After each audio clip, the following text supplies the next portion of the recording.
अस्सलाम वालेकुम, कैसे हो मेरे बहन भाई? सब ठीक ठाक हो? उम्मीद कर दे सब ठीक ठाक होंगे। अल्लाह पाक अल्लाह ताला अपने जो दुख तकलीफ तो परेशानी का दूर रखे। अल्लाह ताला अपने समान दे रखे। माशाल्लाह लगे सालन बनान आलू ते टांगरियां। आलू बना के रखे पे, इधर प्याज बना के रखे पे, लसन बना के रखा पे। लगे हैं हम हरी मिर्चा कट्टन। माशाल्लाह शाम भी पै गई, इन्होंने बाबा भी आ गए काम तो।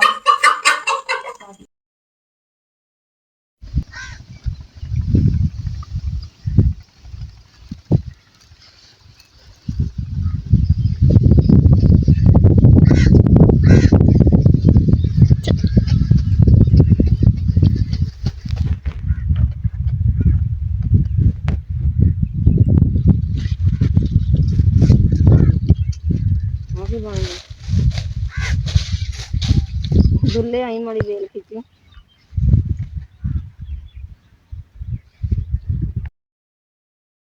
मान बेटी ने हांडी रख दी है, जो हो गया वो गर्म। प्याज ऐड करते हैं। कहनी मम्मा अज मैं हांडी बनानी है, तू रहन दे। चलो मान बेटी सालन बनान।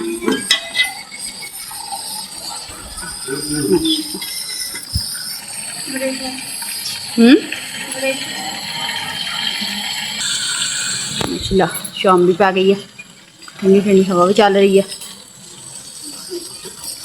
बदल जहा बनता जाता वा। अब्दुल्ला बेटे ने टहन ताड़ते है क्योंकि सताते बहुत है। इधर हसनैन बेटे ने मछलियां लेनी हुई, देखो छोटिया छोटिया भजियां फिरदियां। कुछ बिच डब्बा रखा वा, कुछ ओदा बाल्टी छड्डियां हुई, भी है।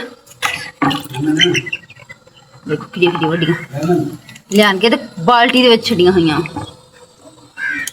भी है ये छप्पल मछली है, छप्पल है इनू विच सुट ना मार दिंदी है। नहीं मारदी हैगी, पादे विच ये डंग मारदी है। नहीं इन्हां नूं कुछ नहीं कहंदी, इक्को जगह ते रहिंदियां हुंदियां वा।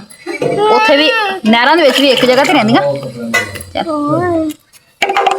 मसला दे कोई किद्दां भजियां फिरदियां, वो पत्थर जे थल्ले वड़ गईयां। लसन दा पेस्ट ऐड करन लगे।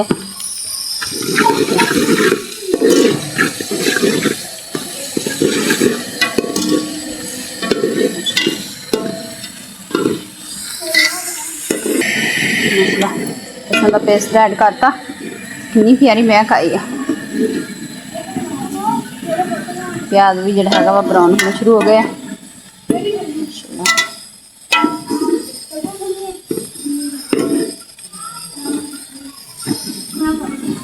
हाँ पा दो, हम कर दिया टमाटर ते हरी मिर्चा ऐड, वो नाल ही भुज जाएंगे।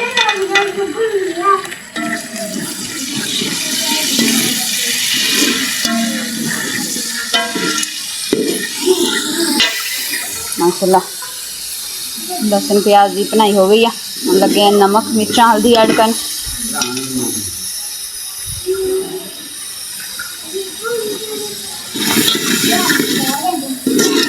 नहीं करते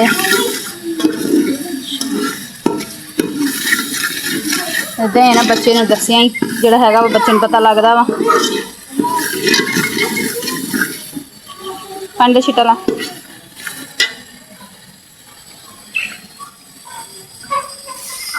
चल बस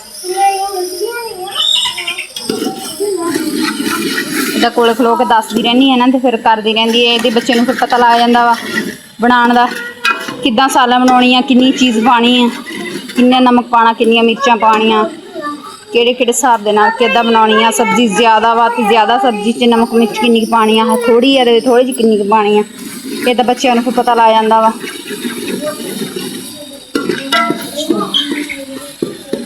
फिर इदा कोले खलो के दसदी रहनी। माशाल्लाह मसाले की बनाई हो गई है, सब्जी ऐड कर लगे। चेन ऐड कर दे। टांगरियाँ ऐड करती हैं जी। माशाल्लाह ऐड कर दिया वा टांगरियां भी ते आलू भी चलो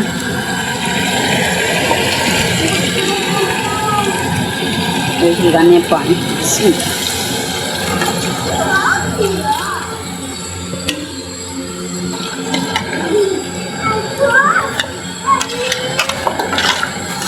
चलो इन्नी दिन हांडी तैयार होनी आंदे नाल रोटियां बन जानियां माशाल्लाह हांडी रख दी है तो मन बेटी लगी आटा गुनन फिर नाल माशाल्लाह रोटी लाने हांडी उधर पक्की जाती है उपर हनेरा भी वाहवा हो गया वा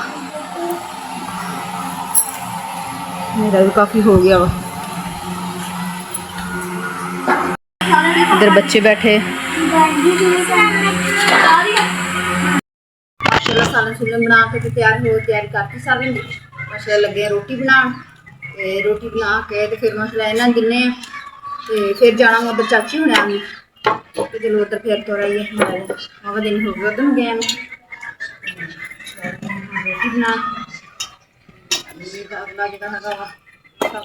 हनेरे वाहवा हो गया वा ठंडी ठंडी हवा चलन रही है